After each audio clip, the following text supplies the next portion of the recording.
जय हिंद दोस्तों, एक बार फिर से स्वागत है आप सभी का। आप एग्जाम की जो भी मेरे भाई बहन तैयारी कर रहे हैं, आप सभी के लिए जीके जीएस के इंपॉर्टेंट एमसीक्यू फॉर्मेट में क्वेश्चन होने वाले हैं। यहाँ पे देखो दिया है, मेरी असफलताओं में मेरा साथ देने वालों, मेरी सफलताएं सदैव तुम्हारी रड़ी रहेंगी। तो ये वर्ड्स मैंने शायद आप समझ सकते हैं कि आप लोगों के लिए लिखे थे, क्योंकि मेरे आज बुरे समय में आप सब मेरे साथ हो, तो मेरे अच्छे समय में भी आप मेरे साथ रहोगे।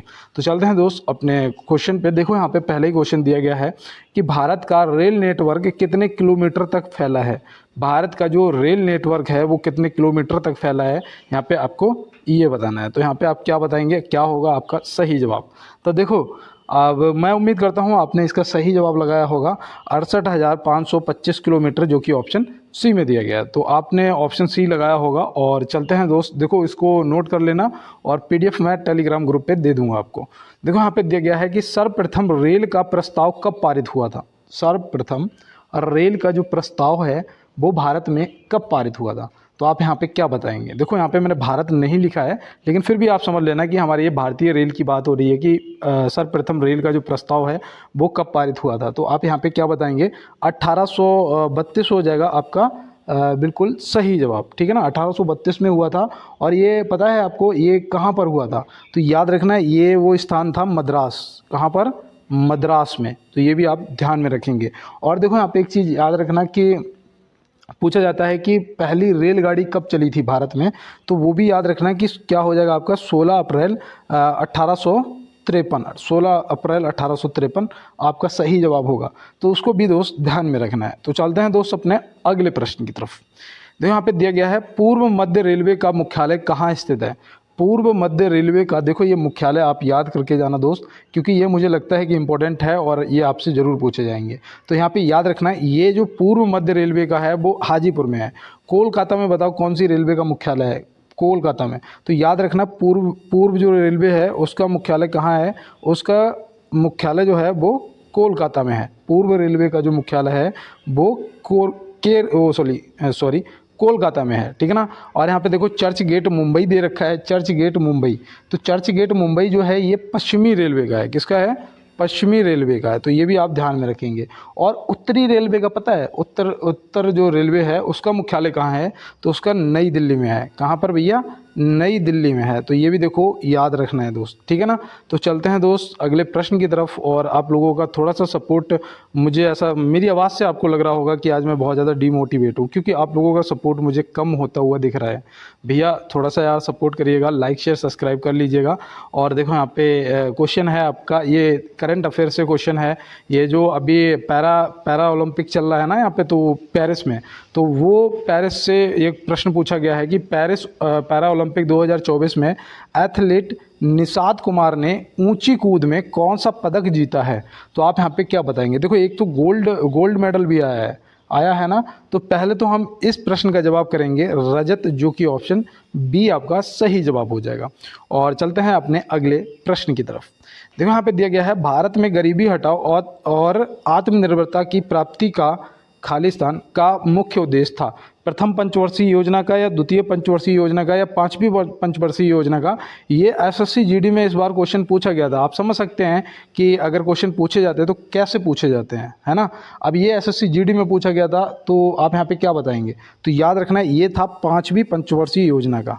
किसका मुख्य उद्देश्य, पांचवी पंचवर्षीय योजना का। प्रथम का तो कृषि था, भैया सभी को पता है ना, कृषि था। द्वितीय का उद्योग था, ये भी पता है। और पांचवी का आपका जो है वो हो जाएगा यहाँ पे सही जवाब आत्मनिर्भरता और गरीबी हटाओ का नारा भी दिया गया था। और यहाँ पे एक चीज़ याद रखना कि उस टाइम जो प्रधानमंत्री थी वो कौन थी, उस टाइम जो प्रधानमंत्री थी वो कौन थी, तो आपको पता होगा इंदिरा गांधी जी थी। कौन थी, इंदिरा गांधी जी, जिनकी समाधि स्थल का नाम क्या है, शक्ति घाट है ना। ये मैं आपको बता चुका हूँ, तो ध्यान में रखना है। और पांचवी पंचवर्षीय योजना का कार्यकाल क्या था, ये भी पूछ लिया जाता है। तो ये पता क्यों पूछ लिया जाता है वो भी मैं आपको अभी बताऊंगा। जैसे ही मैं यहाँ पे लिखूंगा आप समझ जाएंगे कि मैं क्यों कह रहा हूँ। देखो यहाँ पे मैं आप लिख देता हूँ 1974 से 78 तक। हाँ सही है, 1974 से 78 तक। अब ये पता है, ये पंचवर्षीय योजना सिर्फ अकेली ऐसी थी जो 4 साल की थी। ठीक है ना। आप इस चीज़ को ज़रूर ध्यान रखना, हो सकता है कि यार यहाँ से पूछ लिया जाए। तो चलते हैं दोस्त अपने अगले प्रश्न की तरफ। देखो यहाँ पे दिया गया है, भारतीय संविधान के लागू होने के समय समवर्ती सूची में कितने विषय थे। समवर्ती सूची में कितने विषय थे, तो आप यहाँ पे क्या बताएंगे। समवर्ती सूची में पूछा गया है, तो याद रखना जो पहले जब लागू हुई थी तब 47 विषय थे। कितने थे? 47 थे। लेकिन अभी अगर वर्तमान की बात करेंगे, अभी अगर वर्तमान में पूछा जाए कि कितने विषय हैं, तो आप क्या बताएंगे? 52 हैं। कितने हैं भैया? 52 हैं। देखो याद रहेगा ना दोस्त, भूल मत जाना। और चलते हैं दोस्त अपने अगले प्रश्न की तरफ। 44वें संविधान संशोधन द्वारा संपत्ति के अधिकार को मौलिक अधिकार से कब हटाया गया था? 44वें संविधान संशोधन द्वारा संपत्ति के आधार को संपत्ति के अधिकार को मौलिक अधिकार से कब हटाया गया था? तो देखो ये इंपॉर्टेंट है, ये सभी को पता है कि 44वें संविधान संशोधन द्वारा हटाया गया था और इसे क्या कानूनी अधिकार बना दिया गया था, है ना, कानूनी अधिकार बना दिया गया था, तो ये भी हमें पता है। लेकिन यहाँ पे हटाने की अगर बात करेंगे कि कब हटाया गया था, तो हो जाएगा 1978 में, जो कि यहाँ पे ऑप्शन बी में दिया गया। और इसमें तो ये प्रथम पंचवर्षीय योजना आई थी 1951 में, है ना, जिसका कृषि से संबंधित थी। तो चलते हैं फिर अपने अगले प्रश्न की तरफ और देखते हैं हमारा अगला क्या है। तो देखो यहाँ पे दिया गया है कि भारत के राष्ट्रपति जी का जो पद है वो किस अनुच्छेद में दिया गया है। तो यहाँ पे बताना है कि पद जो है वो किस अनुच्छेद में दिया गया है राष्ट्रपति जी का, तो आप यहाँ पे क्या बताएंगे। तो याद रखना वो हो जाएगा आपका अनुच्छेद 52। क्या हो जाएगा? अनुच्छेद 52। अनुच्छेद 53 में क्या है? तो अनुच्छेद 53 में राष्ट्रपति जी को संघ की कार्यपालिका की शक्ति दी गई है, ठीक है ना, ये भी आप ध्यान रखेंगे। ऐसे ध्यान रखना है कि उन्हें शक्ति दे दी गई। जब 52 में वो उनका पद आया तो उन्हें 53 में शक्ति दे दी गई, ठीक है ना, तो ऐसे ध्यान रखना। आप देखो अगर 54 की बात करेंगे तो 54 में राष्ट्रपति जी का निर्वाचन दिया गया है। क्या दिया गया है? निर्वाचन दिया गया है, तो ये भी आप ध्यान में रखेंगे, ठीक है ना। निर्वाचन यहाँ पे मैंने गलत लिख दिया है, मैं आपको बताऊं, निर्वाचन आप सही है, निर्वाचन, ठीक है ना, निर्वाचन दिया गया है। और देखो 61 में ना, 61 में महाभियोग दिया गया है। क्या? महाभियोग दिया गया है, तो ये भी आप ध्यान रखेंगे। तो चलते हैं दोस्त अपने अगले प्रश्न की तरफ। देखो यहाँ पे दिया गया है, 5वीं पंचवर्षीय योजना किस मॉडल पर आधारित थी? 5वीं पंचवर्षीय योजना जो है वो किस मॉडल पर आधारित थी और उसका उद्देश्य क्या था, उसका कार्यकाल क्या था? तो अभी मैंने आपको बताया था। अब यहाँ पे अगर मॉडल की बात करेंगे तो पीडी धर मॉडल, ऑप्शन सी यहाँ पे क्या हो जाएगा आपका सही जवाब दोस्त हो जाएगा। और यहाँ पे देखो जो हैरोल्ड डोमर मॉडल है, ये भी मैंने आपको उस दिन बताया था, ये भी याद रखना है, ये प्रथम पंचवर्षीय योजना का था। किसका? प्रथम पंचवर्षीय योजना का था। ये आपको देखो ध्यान में रहेगा ना। अब देखो यहाँ पे अगर हम दूसरी और तीसरी की बात करें तो वो महालोनोविस मॉडल पर आधारित थी, दूसरी भी और तीसरी भी। तो इन दोनों को भी आप ध्यान में रखेंगे। और इनके आपको कार्यकाल वो जो इनका समय था वो क्या पता है? तो देखो मैं यहाँ पे आपको बता देता हूँ। तीसरी का जो था वो कितना था? तो वो था 61 से 66 तक, ठीक है, 1961 से 1966 तक। और जो चौथी थी उसका क्या था? तो उसका क्या रहा होगा बताओ? 66 से 5 प्लस कर देना है, ठीक है ना, कितना हो जाएगा? 66 में 5 प्लस कर दो तो ये हो जाएगा 71 तक। और फिर 71 से स्टार्ट हुई कौन सी? 5वीं हुई थी, ठीक है ना। तो ये आप ध्यान, नहीं 71 से नहीं 74 से हुई थी, 78 तक रही थी, अभी मैंने आपको बताया था। तो ये मुझसे गलती हो रही थी, ठीक है ना। ये 5वीं पंचवर्षीय योजना का, और योजना अवकाश भी तो रहा था ना। तो चलते हैं दोस्त अपने अगले प्रश्न की तरफ, और वही वहाँ पे हम लोगों से गड़बड़ हो गया जो योजना अवकाश था। अब यहाँ पे दिया गया है कि पेरिस पैरा ओलंपिक 2024 में अवनी लेखरा ने किस खेल में गोल्ड मेडल जीता है? आज मेरा दिमाग काम नहीं कर रहा है यार, क्या हुआ मुझे कुछ समझ नहीं आ रहा है। तो यहाँ पे बताओ, पेरिस पैरा ओलंपिक 2024 में अवनी लेखरा ने किस खेल में गोल्ड मेडल जीता है? ये भारत का पहला गोल्ड मेडल है ना। अब यहाँ पे बताओ कि किस खेल में जीता है? तो याद रखना निशानेबाजी में जीता है। किसमें? निशानेबाजी में, जिसमें 10 मीटर एयर राइफल जो होती है उसकी निशानेबाजी में ये जीती हैं। तो ये आप ध्यान में रखेंगे। और यहाँ पे दिया है सौर ऊर्जा को विद्युत ऊर्जा में बदलता है। सौर ऊर्जा को विद्युत ऊर्जा में कौन बदलता है? तो आप क्या बताएंगे भाई? सौर सेल होता है, जो सोलर प्लेट होती है उसमें सौर सेल होते हैं, है ना। और डायनोमा क्या करता है? ये यांत्रिक ऊर्जा को विद्युत ऊर्जा में बदल देता है। और सितार क्या करता है? ये कौन सी ऊर्जा? सितार भाई मैंने कल उस दिन आपको बताया था कि उसके जो तार होते हैं उन्हें जब हम छेड़ते हैं तो वो होती है यांत्रिक ऊर्जा, और यांत्रिक ऊर्जा को ध्वनि ऊर्जा में बदल देता है, ठीक है ना, किसमें, ध्वनि ऊर्जा में बदल देता है। तो ये आप ध्यान रखेंगे। और देखो यहाँ पे मैं आपको बताऊं और भी, जैसे कि आपका जनरेटर होता है, जनरेटर क्या करता है, जनरेटर में ही ये डायनोमा लगाया जाता है ज़्यादातर, देखा होगा बड़ा सा रखा होता है ना, तो वो बत्ती बनाता है। तो ये आप ध्यान में रखेंगे। जो मोटर होता है वो पता क्या करता है, वो विद्युत ऊर्जा को यांत्रिक ऊर्जा में बदल देता है, जो मोटर होता है ना। तो चलते हैं फिर अपने अगले प्रश्न की तरफ और देखते हैं हमारा अगला क्या है। देखो यहाँ पे दिया है DOS का पूर्ण रूप क्या होगा, डॉस का पूर्ण रूप क्या होगा। तो यहाँ पे आप क्या बताएंगे, डॉस का पूर्ण रूप आपको पता है, disk operating system, disk operating system, जो कि ऑप्शन सी यहाँ पे हो जाएगा आपका सही जवाब। और कन्फर्म तो आपको पता ही होगा, जो आप टिकट बुक कराते हो उस पर लिख के आता है CNF लिखा होता है ना, कोई रिजर्वेशन कराते हो तो CNF, फिर आगे आपको वो सीट दे दी जाती है कि 8 नंबर 7 नंबर क्या चाहिए, वो सीट मिल जाती है ना। तो ऐसे आप ध्यान में रखेंगे। तो चलते हैं दोस्तों अपने अगले प्रश्न की तरफ। भारत में निर्मित पहला कंप्यूटर का नाम क्या था, इनमें से बताना है। तो इनमें से आपका जो सही जवाब है वो क्या हो जाएगा, तो यहाँ पे सही जवाब भैया वो सिद्धार्थ हो जाएगा। क्या हो जाएगा, सिद्धार्थ हो जाएगा, जो कि ऑप्शन सी में दिया गया है। और चलते हैं दोस्त इसी के साथ अपने अगले प्रश्न की तरफ। दांतों के अध्ययन को क्या कहा, यहाँ पे क्या तो है ही नहीं, दांतों के अध्ययन को कहा जाता है। तो क्या कहा जाता है या कहा जाता है, तो आप बताओ दांतों के अध्ययन को। तो दांतों के अध्ययन को भैया यहाँ पे ओडोंटोलॉजी कहा जाता है, जो कि ऑप्शन सी में दिया है। और आर्निथोलॉजी, ये आर्निथोलॉजी जो है ये किसके अध्ययन को बोलते हैं, तो ये याद रखना, ये बोलते हैं जो पक्षी वगैरह होते हैं ना, पक्षियों के अध्ययन को, ठीक है ना, पक्षियों के अध्ययन को बोलते हैं। और नृविज्ञान जो है ये मानव के अध्ययन को बोलते हैं, किसके, मानव जाति का जो अध्ययन है वो एंथोनोग्राफी या फिर नृविज्ञान आप बोल सकते हैं, ठीक है ना। और देखो शैवालों का अध्ययन भी पूछा जाता है, शैवालों का अध्ययन, तो शैवाल जो होते हैं उनके अध्ययन को क्या बोलते हो, उन्हें बोलते हो देखो फिकोलॉजी। क्या बोलते हो, फिकोलॉजी, वो भी देखो ध्यान रखना, फिकोलॉजी। और जो वो होते हैं ना फल, और फल की जो खेती होती है उसके अध्ययन को क्या बोलते हैं, पोमोलॉजी। क्या बोलते हैं दोस्त, पोमोलॉजी। तो इसको भी आप ध्यान में रखेंगे, ठीक है ना। तो चलते हैं फिर अपने अगले प्रश्न की तरफ। मैं ये चाहता हूँ कि कुछ भी ऐसा नहीं हो जो आपको छोड़ के आना पड़े, है ना। बस करंट अफेयर की क्लास और कहीं बढ़िया तरीके से देखते रहना है, ठीक है ना। कहीं भी किसी भी चैनल पे जाओ जहाँ आपको समझ आता हो, क्योंकि बंदा वहीं पढ़ेगा जहाँ उसे समझ आएगा, समझ आता हो वहाँ जाओ, करंट अफेयर की और अपनी थोड़ी मजबूती कर लो। हालांकि मैं तो करवा ही रहा हूँ, लेकिन फिर भी आप कर लो, ठीक है ना। क्योंकि मैं ये इसलिए कह रहा हूँ आपसे, क्योंकि मैं ये चाहता हूँ कि आप सफल हो जाओ, ठीक है ना दोस्त। अब यहाँ पे दिया गया है जीव विज्ञान शब्द का प्रयोग सर्वप्रथम किसने किया था, जीव विज्ञान शब्द का प्रयोग सर्वप्रथम किसने किया था। तो आप क्या बताएंगे, तो याद रखना यहाँ पे आपका सही जवाब हो जाएगा लेमार्क और ट्रेवीरेनस, ठीक है ना, ट्रेवीरेनस। ऑप्शन ए और बी दोनों आपका सही जवाब हो जाएगा।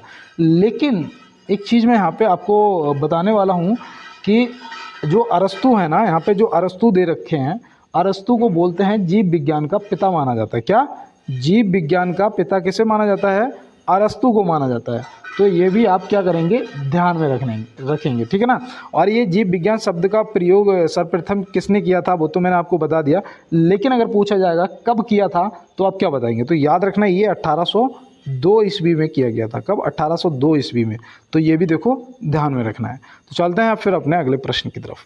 हाल ही में किस मंत्रालय ने सी वॉक्स पोर्टल लॉन्च किया है, हाल ही में किस मंत्रालय ने सी वॉक्स पोर्टल लॉन्च किया। भाई आपके करंट का क्वेश्चन है और इसे आप अपना एकदम बढ़िया तरीके से तैयार कर लेना है, ठीक है ना दोस्त। तो यहाँ पे आपका सही जवाब जो है महिला एवं बाल विकास मंत्रालय, ऑप्शन बी जो है ये हो जाएगा आपका सही जवाब। तो इसको भी आप ध्यान में रखेंगे। तो चलते हैं अपने अगले प्रश्न की तरफ। भारतीय रेल परिवहन दिवस कब मनाया जाता है, भारतीय रेल परिवहन दिवस कब मनाया जाता है। तो भैया जब शुरुआत हुई थी तभी मनाएंगे, 16 अप्रैल को हुई थी। तो 16 अप्रैल हमारा सही जवाब भी हो जाएगा, है ना। 1853 अभी हम लोगों ने डिस्कस किया था। तो यहाँ पे याद रखना कि 16 अप्रैल 1863 को 63 कह रहा हूँ, 1853 यार, माफ़ी चाहता हूँ। आज मेरी ज़बान से पता नहीं क्या हो रहा है कि मुझसे सही बोल रहा हूँ लेकिन गलत निकल रहा है यार, पता नहीं कोई पाप हो गया, क्या हुआ मुझसे, मुझे समझ नहीं आ रहा। लेकिन याद रखना यहाँ पे जो 1853 में कहाँ से कहाँ तक चली थी दोस्त, मुंबई से थाड़े के बीच चली थी। आज देखो मैं आराम कराऊंगा यार, क्योंकि मुझसे गलती हो जाएगी यार, ठीक है ना दोस्त। मैं थोड़ा आराम कराता हूँ। देखो 16 अप्रैल 1853 को मुंबई से थाड़े के बीच चली थी, और उस टाइम जो यहाँ का वायसराय था वो कौन था, तो याद रखना वो था लॉर्ड, तो छोड़ो सीधा लिखो डलहौजी। कौन था? डलहौजी। तो ये भी आप ध्यान में रखना, ठीक है ना, डलहौजी था, तो ये भी आप ध्यान रखेंगे। और इसने टोटल जो दूरी है वो 34 किलोमीटर की तय की थी। कितनी? 34 किलोमीटर की दूरी तय की थी। और इसमें डब्बे पता कितने लगे थे? डब्बे लगे थे 14। और सवारियां कितनी बैठी थी बताओ? 14 डब्बे जब लगे होंगे तो सवारियां कितनी बैठी होंगी? तो याद रखना मात्र 400 सवारियां बैठी थी। कितनी?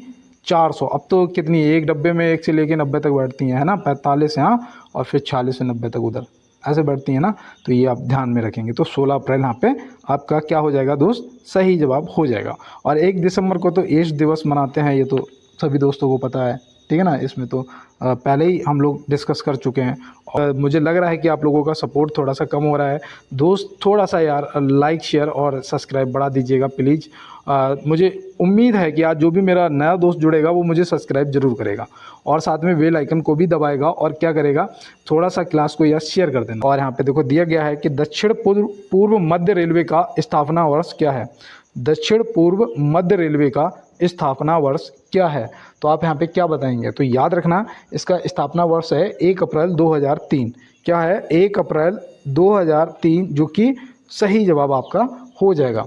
और इसका जो मुख्यालय है वो कहाँ पर है बताओ? इसका दक्षिण पूर्व मध्य का जो मुख्यालय है वो है बिलासपुर में। बिलासपुर। तो बिलासपुर पड़ता कौन से राज्य में है बताओ? तो भैया मैंने एक बार आपको बताया था 26वां राज्य कौन सा बना था, ट्रिक से याद कराया था। 1 नवंबर 2015 नवंबर 2000 ऐसे करके बताया था। तो याद रखना 26वां राज्य बना था छत्तीसगढ़। क्या? छत्तीसगढ़। तो ये भी आप ध्यान रखेंगे, ठीक है ना दोस्त। और यहाँ पे देखो एक मैं आपको और बता दूं कि पूर्व मध्य रेलवे का अगर पूछा जाएगा तो वो हुआ था 1 अक्टूबर 2000 को, पूर्व मध्य रेलवे का। तो इसका जो मुख्यालय है वो कहाँ है, जो मैंने आपको शायद आज की ही क्लास में बताया है। क्या बताया था? अरे देखो आधा क्वेश्चन आके आज मेरा दिमाग वाकई में काम नहीं कर रहा है। हाजीपुर। हाजीपुर, ठीक है ना, हाजीपुर। अब देखो मेरे दिमाग में आधा आ रहा है कि मैंने कुछ बताया था, लेकिन समझ नहीं आ रहा है कि इसका मुख्यालय कहाँ बताया था। हाजीपुर है। और आज के लिए मैं माफ़ी चाहता हूँ, लेकिन आज आप मेरा साथ दीजिएगा दोस्त। और यहाँ पे देखो दिया है कि PNR का पूर्ण रूप क्या होगा? PNR का पूर्ण रूप, PNR नंबर कहते हैं ना कि अरे वो रिजर्वेशन करवा दिया, PNR नंबर मिल गया। PNR नंबर जो मिल गया वो क्या होता है, वो हमें पता होना चाहिए ना। तो याद रखना वो होता है passenger name record. Passenger name record, जो कि यहाँ पे ऑप्शन बी में दिया गया है। तो PNR का फुल फॉर्म हमें समझ आ गया। लेकिन जनरल वेटिंग लिस्ट जो है यहाँ पे ऑप्शन ए, इसका पता क्या लिख के आता है बताओ? तो इसका लिख के आता है JN जनरल वेटिंग लिस्ट, ठीक है ना, JNWL। अगर आपने जो भी रिजर्वेशन करवाया है उस पर अगर JNWL लिख के आ रहा तो जनरल वेटिंग लिस्ट, और जो PNR नंबर होता है वो हमारा पैसेंजर नेम रिकॉर्ड होता है। ये भी आप ध्यान में रखेंगे। तो चलते हैं फिर अपने अगले प्रश्न पे। जेलेपा दर्रा भारत के किस राज्य में है? जेलेपा दर्रा जो है वो भारत के किस राज्य में है, यहाँ पे आपको ये बताना है। तो आप यहाँ पे क्या बताएंगे? तो यहाँ पे जो जेलेपा दर्रा है वो आपका सिक्किम में है। कहाँ पर है? सिक्किम में। सिक्किम में एक और दर्रा है, कौन सा है भैया? नाथुला दर्रा है। कौन सा? नाथुला दर्रा है। तो ये भी याद रखना है। हिमाचल प्रदेश में भी दर्रे हैं। अब हिमाचल प्रदेश में आपका एक तो रोहतांग है, जो मुझे याद है, एक रोहतांग है और एक सिपिकिला दर्रा है ना, 2 हैं। और तीसरा अगर कोई होगा तो मुझे अभी फ़िलहाल याद नहीं है, ठीक है ना। और देखो यहाँ पे उत्तराखंड से भी याद रखना है। एक तो आपका वो है नीति दर्रा है, एक तो नीति दर्रा है, एक शायद माना दर्रा है, ठीक है ना, माना दर्रा है, और एक आपका लिपू लेक दर्रा है ना, लिपू लेक दर्रा भी है। तो इसको भी आप ध्यान में रखेंगे। और कई बार ऐसा होता है डिस्टर्बेशन हो जाता है, जैसे कि आज मेरे साथ हो गया है ना। और यहाँ देखो दिया है भूटान की सीमा से लगा राज्य निम्न में से नहीं है। भूटान की सीमा से लगा राज्य निम्न में से नहीं है। तो कौन सा नहीं है भैया? देखो नागालैंड नहीं है, क्योंकि नागालैंड जो है ये शायद म्यांमार की सीमा से लगता है। हाँ सही है, ये म्यांमार की सीमा से लगता है। देखो अरुणाचल प्रदेश, सिक्किम, पश्चिम बंगाल, और एक और कोई राज्य है, क्या नाम है उसका, देखो हाँ असम। असम, ये भी भूटान की सीमा से लगता है। और मैं आपको बता दूं कि भूटान एक अकेला ऐसा देश है जिसने तंबाकू को ना पूर्ण रूप से प्रतिबंध कर दिया है। वहाँ पे तंबाकू कोई नहीं खा सकता, ना पैदा हो सकती है, ना खा सकता है, ना बेच सकता है, ठीक है ना, पूर्ण रूप से रोक दिया है। तो यहाँ पे दिया है वेम्बनाड झील किस राज्य में स्थित है। वेम्बनाड झील जो है वो किस राज्य में स्थित है। तो आप यहाँ पे क्या बताएंगे, केरल में भैया स्थित है। और मणिपुर में कौन सी है, जो कि मैंने आपको लगभग बहुत बार बताई कि लोकटक झील याद रखना, क्या लोकटक झील याद रखना है। और तमिलनाडु में बताओ, तमिलनाडु में कौन सी झील है, तो वो आपकी पुलिकट झील हो जाएगी। कौन सी, पुलिकट झील। देखो यहाँ पे टा का आगे पीछे यहाँ पे ठीक है ना, ऐसे ध्यान रखना। देखो लोकटक और पुलिकट, ठीक है ना। तो मणिपुर, तमिलनाडु, ऐसे याद रहेगा ना दोस्त, भूल तो नहीं जाओगे। तो फिर मैंने आपको एक चिल्का भी बताई होगी, चिल्का, जो कि खारे पानी की झील है ना। भारत में कौन से राज्य में है बताओ, उड़ीसा में है भैया। कहाँ पर है, उड़ीसा में है। बिल्कुल सही जा रहे हो यार, इसी तरीके से मेहनत करनी है। देखो यहाँ पे दिया है आदिवासी कलाकारों द्वारा 17,000 साल पहले बनाई गई एक ऐतिहासिक पेंटिंग किस देश में पाई गई है। ये आपके करंट अफेयर, मतलब कि शायद 2 दिन पहले की बात है ना, 2-3 दिन पहले की बात होगी। तो बताओ यहाँ पे कौन से देश में पाई गई है, तो भैया ऑस्ट्रेलिया में पाई गई है। कहाँ पर, ऑस्ट्रेलिया में पाई गई है। तो चलते हैं फिर अपने अगले प्रश्न की तरफ और देखते हैं हमारा अगला क्या है। देखो यहाँ पे दिया गया है कि रबी की फसल कब बोई जाती है। मैंने आपको बताया था कि गेहूँ जो है किसकी फसल है, रबी की, है ना। तो ऐसे करके मैंने आपको बताया था ना, गेहूं के साथ में जो जो फसलें कटती हैं वो रबी की, और मक्का के साथ में खरीफ की। तो देखो यहाँ पे मैं आपको बताऊं कि जो रबी की फसलें हैं ना, वो उसमें आपको अक्टूबर से नवंबर या अक्टूबर से सितंबर, ठीक है ना, सितंबर वो सॉरी अक्टूबर से नवंबर या दिसंबर तक मिल सकता है ऑप्शन में। तो यहाँ पे जो आपका सही जवाब है वो अक्टूबर और नवंबर हो जाएगा। जून और जुलाई में कौन सी फसलें बोई जाती हैं, है क्या पता। जून और जुलाई में, जून और जुलाई में खरीफ की फसलें बोई जाती हैं। किसकी, खरीफ की। देखो मैं तो यार खेती वाला बंदा हूँ, और मेरा तो मुझे तो ये पता है कि हाँ कब क्या करना है। और यहाँ पे देखो जो यहाँ पे मई जून में उन्हें गरम फसल बोलते हैं। क्या, गरम फसल कैटेगरी होती है, वो मई और जून में बोई जाती हैं। तो ऐसे आप ध्यान में रखेंगे। और अब तो मक्का तो ऐसे ही आने लग गई जो 12 मास होती है, कभी भी कर लो, हर मौसम में होती है। देखो यहाँ पे दिया है लार में कौन सा एंजाइम पाया जाता है। लार में कौन सा एंजाइम पाया जाता है, तो यहाँ पे आप क्या बताएंगे। तो यहाँ पे जो आपका सही जवाब है वो क्या हो जाएगा, वो हो जाएगा टाइलिन। टाइलिन हो जाएगा यहाँ पे आपका बिल्कुल सही जवाब। और चलते हैं दोस्त अपने अगले प्रश्न की तरफ। तो यहाँ पे हमारा जो अगला प्रश्न है वो है मछलियों के हृदय में केवल खाली स्थान रक्त होता है। साइंस के भी क्वेश्चन चाहिए आप लोगों को, बिल्कुल मिलेगी। अब यहाँ पे आप बताओ कि मछलियों के हृदय में केवल खाली स्थान रक्त होता है, शुद्ध अशुद्ध या दोनों होते हैं।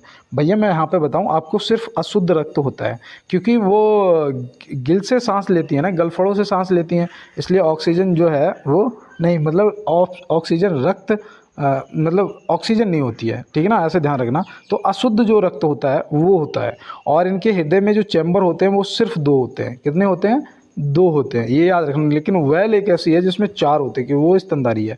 तो ऐसे आप ध्यान में रखेंगे। और चलते हैं दोस्त अपने अगले प्रश्न की तरफ।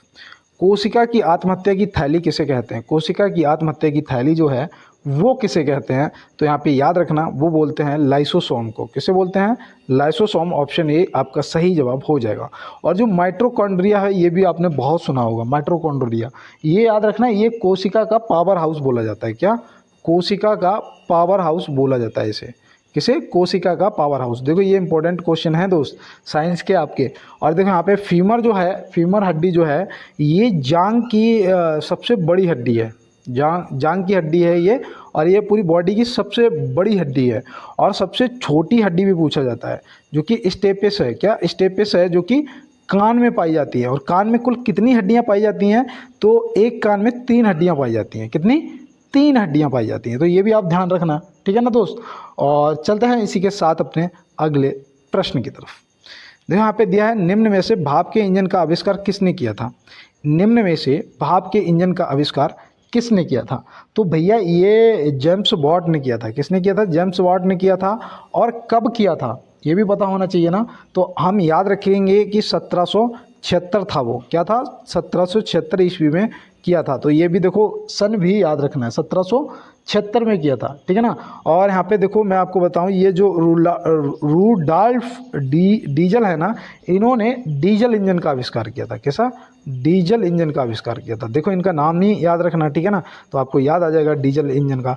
और शायद ये टॉमस न्यूकोमेन है, इन्होंने, देखो मुझे कंफर्म नहीं है इसलिए मैं आपको बोल रहा हूँ कि आप मुझे कमेंट बॉक्स में कंफर्म बताएंगे, इन्होंने क्या विद्युत इंजन का आविष्कार किया है क्या। और चलते हैं दोस्तों अपने अगले प्रश्न की तरफ, ये मुझे कंफर्म कराना। देखो यहाँ पे दिया गया है आईसीसी विश्व कप 2023 का ग्लोबल ब्रांड एम्बेसडर किसे नियुक्त किया गया है।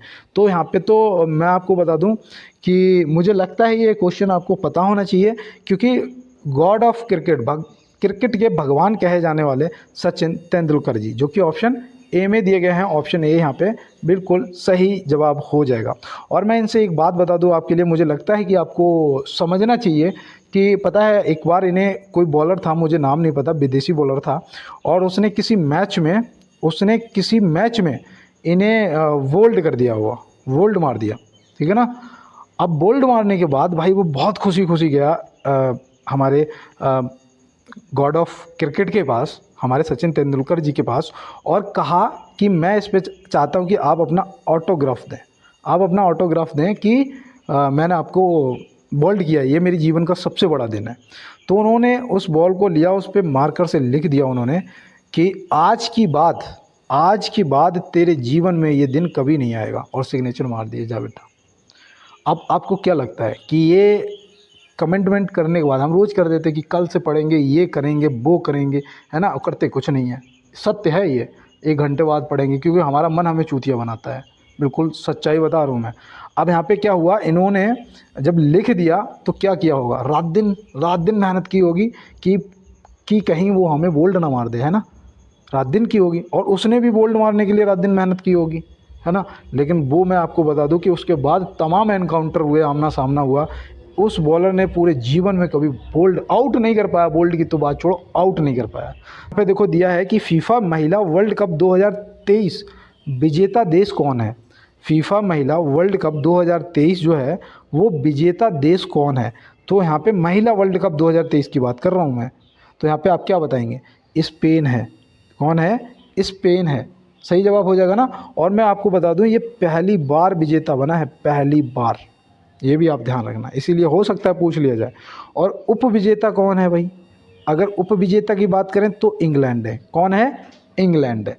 तो ये भी आप ध्यान में रखेंगे। चलते हैं अपने अगले प्रश्न पे। देखो खेल से भी संबंधित क्वेश्चन आते हैं। फीफा विश्व कप 2022 विजेता देश कौन है। फीफा विश्व कप की बात कर रहा हूँ, ये वो महिला की बात कर रहे थे, यहाँ पे विश्व कप की बात कर रहे हैं। तो यहाँ पे बताओ फीफा विश्व कप 2022 का विजेता देश कौन है। तो ये तो मैंने भी देखा था बैठ के मैच, है ना। अब यहाँ पे जो जीता था वो था अर्जेंटीना, लेकिन यहाँ पे जो हारा था ना टीम, उसका भी लोगों ने बहुत तारीफ़ किया था, क्योंकि उन्होंने भी पूरी मेहनत जी जान से की थी। और यहाँ पे देखो मैं आपको बता दूं कि ये तीसरी बार जीता है, ये तीसरी बार जीता है। अब यहाँ पे हारा कौन था, वो देश कौन था। आप हो सकता है कि सोच रहे होंगे कि भैया ने ऐसे ही कह दिया हारा, पता है ही नहीं, तो बता दूं वो फ्रांस था। जो हारा था वो कौन था, वो फ्रांस था। तो ये भी आप क्या करेंगे, ये भी आपको ध्यान में रखना है। और इसकी मैच की जो मेज़बानी है वो कतर ने की थी। मेज़बानी किसने की थी? कतर ने की थी। तो ये भी आप ध्यान रखेंगे। अब यहाँ पे कोई भी डाउट नहीं रहना चाहिए। देखो एक संस्करण भी बच रहा है यहाँ, देखो ये कौन सा संस्करण था, ये भी आप ध्यान रखना, हो सकता है पूछ लिया जाए। तो ये 22वां संस्करण था 2022 का, याद रखना 22 मतलब 22। तो चलते हैं फिर अपने अगले प्रश्न पे। देखो यहाँ दिया है दिल्ली सरकार के नए मुख्य सचिव किसे नियुक्त किया गया है। दिल्ली सरकार के नए मुख्य सचिव किसे नियुक्त किया गया है। देखो ये इंपॉर्टेंट क्वेश्चन है, ये आपका करंट का क्वेश्चन है, मुझे लगता है आपसे पूछ लिया जाएगा। तो यहाँ पे याद रखना कि IAS धर्मेंद्र जी, जो कि ऑप्शन यहाँ पे मिस्टेक हो गया है, ठीक है ना, ऑप्शन सी है ये। तो याद रखना ऑप्शन सी आपका सही जवाब हो जाएगा। और चलते हैं इसी के साथ अपने अगले प्रश्न पे। WHO विश्व स्वास्थ्य संगठन का मुख्यालय स्थित है। WHO विश्व स्वास्थ्य संगठन का जो मुख्यालय है, ये इसमें देखो, इसमें गलत नहीं होना चाहिए। ये मैं आपको कई बार बता चुका हूँ, इसका स्थापना भी बता चुका हूँ, इसमें कितने देश हैं ये भी बता चुका हूँ। तो मैं उम्मीद करता हूँ यहाँ पे आप जिनेवा स्विट्ज़रलैंड ही लगाएंगे, ऑप्शन ए को ही टिक करेंगे। और इसका जो स्थापना है वो कब हुई थी, तो वो याद रखना, वो हुई थी 7 अप्रैल 1948 में। कब हुई थी? 7 अप्रैल 1948 में। इसमें कितने देश सदस्य हैं पता है आपको? 194 देश सदस्य हैं। कितने? 194 देश वर्तमान में सदस्य हैं, ये भी आप ध्यान में रखेंगे। तो चलते हैं अगले प्रश्न की तरफ। मोढेरा का सूर्य मंदिर किस राज्य में स्थित है? मोढेरा का सूर्य मंदिर किस राज्य में स्थित है? तो भैया मोढेरा का सूर्य मंदिर यहाँ पे पूछा गया है, तो हम क्या बताएंगे? तो याद रखना है ये गुजरात में स्थित है। कहाँ पर? गुजरात में स्थित है। अगर मैं यहाँ पे आपसे पूछता कि कौन सी नदी के किनारे स्थित है, कौन सी नदी के तट पर स्थित है, बताओ, तो आप क्या बताएंगे? देखो नोट कर लो, ये इंपॉर्टेंट पॉइंट बता रहा हूँ मैं आपको, याद रखना। पुष्पा नदी है। कौन सी? पुष्पावती थी, हाँ सॉरी माफ़ी चाहते हैं, पुष्पावती नदी थी। कौन थी? पुष्पावती नदी, इसके किनारे ये स्थित है, ये भी आप ध्यान रखेंगे। इसका निर्माण सोलंकी वंश के राजा भीमदेव प्रथम के द्वारा कराया गया था। भीमदेव प्रथम के द्वारा कराया गया था, तो ये भी आप ध्यान रखेंगे। तो चलते हैं अपने अगले प्रश्न की तरफ। भारत और पाकिस्तान के बीच सीमा रेखा कब निर्धारण की गई थी? भारत और पाकिस्तान के बीच सीमा रेखा कब निर्धारण की गई थी? तो आप यहाँ पे क्या बताएंगे? तो यहाँ पे जो आपका सही जवाब है वो हो जाएगा 15 अगस्त 1947, है ना? 15 अगस्त 1947, जो कि मुझे लगता है सभी लगाएंगे। इस जवाब को लगाने के बाद आप सभी का चालान कट चुका है। तो भैया आप क्या करोगे? 47 सही था। नहीं भैया, ये भी गलत है। भारत और पाकिस्तान के बीच सीमा रेखा जो है वो 17 अगस्त 1947 को निर्धारित की गई थी। ऑप्शन सी यहाँ पे क्या हो जाएगा? ऑप्शन सी जो है वो हमारा बिल्कुल सही जवाब हो जाएगा। तो ये आप ध्यान में रखेंगे ना। और इसके जो संस्थापक थे वो कौन थे, बताओ? इसके जो संस्थापक थे वो कौन थे? तो ये किसने निर्धारित की थी? तो याद रखना, रेडक्लिफ थे ना। कौन? CJ रेडक्लिफ, है ना? CJ Radcliffe. तो ये भी आप ध्यान में रखेंगे। तो चलते हैं अपने अगले प्रश्न की तरफ। भारत की स्वतंत्रता के समय ब्रिटेन के प्रधानमंत्री कौन थे? भारत की स्वतंत्रता के समय ब्रिटेन के प्रधानमंत्री कौन थे? देखो 17 दूनी 34, 36 क्वेश्चन हो गए। मैं अब 1 मिनट के लिए रुकूंगा और ये कहूँगा कि अगर आप सभी मेरे साथ जुड़ के आपको अच्छा लगता है तो यार ये लाइक वाला बटन एक बार ऐसे करके प्रेस कर दो, ठीक है ना, दबा दो। और साथ में चैनल को सब्सक्राइब जरूर कर लेना। और सब्सक्राइब करने के बाद बेल आइकन दबा लेना ताकि क्लास आएगी सबसे पहले आपको मिलेगी। और साथ में आप थोड़ा सा अगर हो सके तो यार शेयर कर देना दोस्तों के साथ में, है ना? आप इंस्टाग्राम और हर जगह चलाते हो, कहीं भी यार लिंक को शेयर करने डाल दोगे यार, कोई फ़र्क नहीं पड़ने वाला। लेकिन हाँ, मुझ पे फ़र्क पड़ सकता है, किसी का भला हो सकता है इससे। तो यहाँ पे याद रखना कि भारत की स्वतंत्रता के समय ब्रिटेन के जो प्रधानमंत्री थे वो क्लाइमेट एटली थे। कौन थे दोस्त? क्लाइमेट एटली थे। ये आप ध्यान रखना, यहाँ पे आपसे पूछा जा सकता है। और आपको बताऊं कि भारत की स्वतंत्रता के समय आपसे ये भी पूछा जा सकता है कि भारतीय राष्ट्रीय कांग्रेस के अध्यक्ष कौन थे? भारतीय राष्ट्रीय कांग्रेस के अध्यक्ष कौन थे, है ना? ये भी पूछा जा सकता है। तो याद रखना वो थे JV कृपलानी। कौन थे? JV कृपलानी जी। तो ये भी आप ध्यान रखेंगे। तो चलते हैं दोस्त अपने अगले प्रश्न की तरफ। महात्मा गांधी जी को सर्वप्रथम राष्ट्रपिता किसने कहा था? महात्मा गांधी जी को सर्वप्रथम राष्ट्रपिता किसने कहा था? तो आप क्या बताएंगे? तो यहाँ पे सही जवाब आपका सुभाष चंद्र, वो ऑप्शन ए हो जाएगा। चलते हैं दोस्तों अपने अगले प्रश्न की तरफ। निम्नलिखित में से धन निकासी का सिद्धांत दिया था, निम्नलिखित में से धन निकासी का सिद्धांत किसने दिया था और कब दिया था? बताओ किसने दिया था और कब दिया था? हो सकता है पूछ लिया जाए। तो याद रखना दादा भाई नौरोजी। दादा भाई नौरोजी, ऑप्शन बी यहाँ पे सही जवाब हो जाएगा। और कब दिया था? कब दिया था भैया? 1867 में दिया गया था। कब? 1867 में दिया गया था। तो चलते हैं अपने अगले प्रश्न की तरफ। किस खिलाड़ी ने T20 के एक पारी में सर्वाधिक 19 छक्के लगाने का रिकॉर्ड बनाया है? किस खिलाड़ी ने किसी T20 में के एक पारी में सर्वाधिक 19 छक्के लगाने का रिकॉर्ड बनाया है? तो यहाँ पे देखो, क्रिस गेल को देखोगे बहुत जल्दी जाओगे, लेकिन क्रिस गेल का रिकॉर्ड टूट चुका है भैया। 18 ही छक्का मारे थे। कितने? 18 ही छक्का मारे थे। लेकिन यहाँ पे जो ये क्या नाम है, आयुष बदौनी, ऑप्शन सी, इन्होंने 19 छक्के मार दिए। तो ये आप ध्यान रखना। और ये साहिल चौहान, इनका भी रिकॉर्ड टूट चुका है ना? क्रिस गेल के 18 छक्के थे, कब? 2017 में मारे थे। कब? 2017 T20 में मारे थे। तो ये भी आप ध्यान में रखना है। और चलते हैं दोस्त अपने अगले प्रश्न की तरफ। सॉरी, शेरशाह सूरी का असली नाम क्या था? शेरशाह सूरी का असली नाम पूछा गया है, तो याद रखना फरीद खान था। फरीद खान, ऑप्शन सी सही जवाब हो जाएगा। और ये जो छक्के की बात कर रहा हूँ मार लगाने की, ये पता है आपको एक पारी में लगाए हैं, एक पारी में, ठीक है ना, ऐसा नहीं कि पूरे T20 की बात कर रहे हो। यहाँ पे देखो दिया गया है सोपान कृषि कहाँ की जाती है। सोपान कृषि जो है वो कहाँ की जाती है? तो सोपान कृषि जो है वो पहाड़ों की ढलानों पर की जाती है। कहाँ पर? पहाड़ों की ढलानों पर की जाती है। तो ऑप्शन बी सही जवाब हो जाएगा आपका। और चलते हैं अपने अगले प्रश्न की तरफ। मंगल ग्रह सूर्य की परिक्रमा कितने दिन में करता है? देखो ग्रहों से संबंधित एक प्रश्न आना है भाई, है ना। अब इसका आप क्या करेंगे, सही जवाब वो आप मुझे कमेंट बॉक्स में बताएंगे, लेकिन मैं यहाँ पे करने वाला हूँ 687 दिन। 687 दिन, ऑप्शन सी जो है सही जवाब। 365 दिन में पृथ्वी करती है। कौन करती है? पृथ्वी कर लेती है ना। 88 दिन में कौन करता है? 88 दिन में सबसे छोटा बुध है, तो बुध ही करता है, और ये सूर्य के सबसे नज़दीक भी है ना। तो ये भी आप ध्यान में रखेंगे, क्योंकि हो सकता है आपसे पूछ लिया जाए। और बताओ शुक्र ग्रह, शुक्र भाई इसके बाद शुक्र आता है ना, और शुक्र को ही वो बोलते हैं, क्या बोलते हैं, अरे वो क्या कहते हैं, पृथ्वी की जुड़वा बहन, वो सांझ का तारा, भोर का तारा, है ना। अब ये जो है ये कितने दिनों में करता है? तो याद रखना 224 दिनों में करता है। तो ये भी आपको ध्यान में रखना है। चलते हैं अपने अगले प्रश्न की तरफ। वायुमंडल में कार्बन डाइऑक्साइड कितने प्रतिशत पाया जाता है? वायुमंडल में कार्बन डाइऑक्साइड कितने प्रतिशत पाया जाता है? तो भैया हमने नाइट्रोजन पता कर रखा था कि भैया नाइट्रोजन जो है 78% पाया जाता है, ऑक्सीजन जो है 21% पाई जाती है, ये सब पता था। और यहाँ पे देखो भैया हमें उसका भी थोड़ा थोड़ा याद है, किसका? आर्गन का, कि भैया ये था 0.93, ये किसका था? आर्गन का। लेकिन भैया ये सब ऑप्शन हटाने के बाद हमें एक ही ऑप्शन मिल रहा है, जो कि ऑप्शन ए हमारा सही जवाब हो जाएगा। और चलते हैं इसी के साथ अपने अगले प्रश्न पे। किसे हाल ही में देश का अगला गृह सचिव नियुक्त किया गया है? किसे हाल ही में देश का अगला गृह सचिव नियुक्त किया गया है? तो यहाँ पे आप क्या बताएंगे? तो यहाँ पे आपके हिसाब से क्या क्वेश्चन का जवाब होगा, आप बताइएगा। अगर करंट अफेयर की क्वेश्चन क्लास कर रहे हो तो आप तुरंत लगा देंगे गोविंद मोहन, जो कि ऑप्शन सी में दिया गया है। ऑप्शन सी यहाँ पे गोविंद मोहन जी सही जवाब हो जाएगा। और चलते हैं अपने अगले प्रश्न की तरफ। बैकाल झील किस देश में स्थित है? बैकाल झील जो है वो किस देश में स्थित है? तो आप क्या बताएंगे? तो याद रखना वो रूस में है। कहाँ पर है? रूस आपका सही जवाब हो जाएगा, बिल्कुल सही जवाब। कनाडा में बताओ, कनाडा की अगर कोई याद हो आपको, तो मुझे तो एक ही याद है भैया, वो कनाडा में ग्रेट बैरियर झील। कौन सी? ग्रेट बैरियर झील, है ना।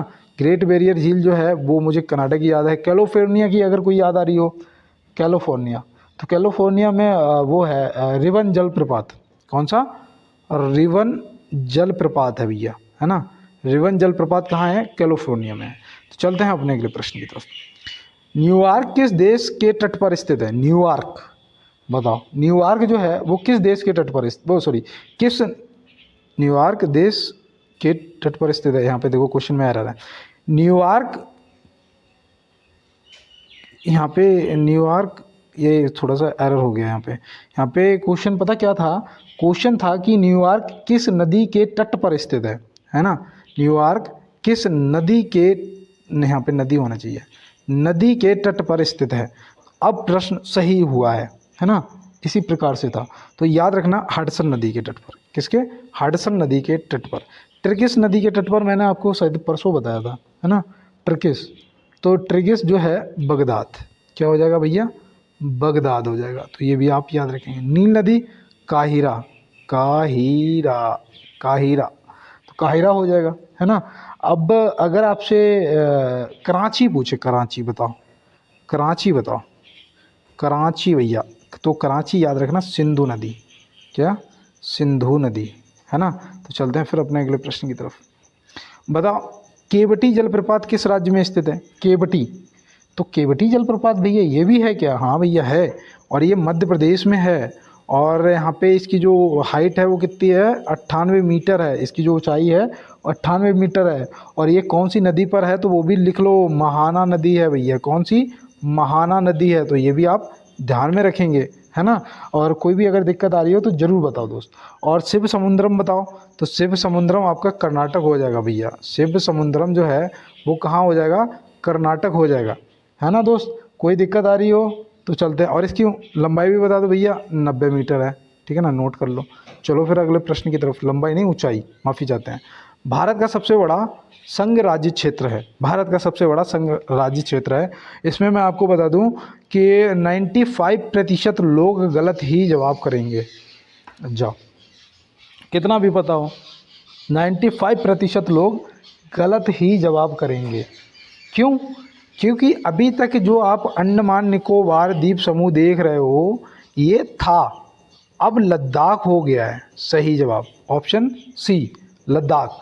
और ये पता है कब कब वो हुआ है घोषित, तो याद रखना ये 31 अक्टूबर 2019 में, जब कोविड आया था, ठीक है ना, 31 अक्टूबर 2019 में हुआ था। तो ये भी आप ध्यान रखेंगे। चलते हैं अपने अगले प्रश्न की तरफ। पृथ्वी पर दिन रात की अवधि कहाँ बराबर होती है? पृथ्वी पर दिन रात की अवधि जो है वो कहाँ बराबर होती है? तो आप यहाँ पे क्या बताएंगे, तो याद रखना भूमध्य रेखा, जो कि ऑप्शन ए यहाँ पे सही जवाब हो जाएगा। और चलते हैं इसी के साथ अपने लास्ट क्वेश्चन पे। और यहाँ पे देखते हैं, आज हमारा लास्ट क्वेश्चन है कि नागार्जुन सागर परियोजना किस नदी पर अवस्थित है? नागार्जुन सागर परियोजना किस नदी पर अवस्थित है? तो आप यहाँ पे क्या बताएंगे? तो देखो, नोट कर लो, एक कॉपी लेके बैठा करो यार। कृष्णा नदी पर स्थित है। कहाँ पर? कृष्णा नदी पर स्थित है। और देखो, ये पता है आपको, मैं बताऊं कि ये दुनिया का सबसे बड़ा पत्थर की चिनाई किया हुआ बांध माना जाता है, ठीक है ना। पत्थर द्वारा चिनाई किया हुआ बांध माना जाता है, दुनिया का सबसे बड़ा। और ये पता है आपको, ये हैदराबाद से लगभग 150 किलोमीटर की दूरी पर, 150 किलोमीटर की दूरी पर कृष्णा नदी पर है। किस पे? कृष्णा नदी पर है। तो ये भी आप ध्यान में रखेंगे, ठीक है ना।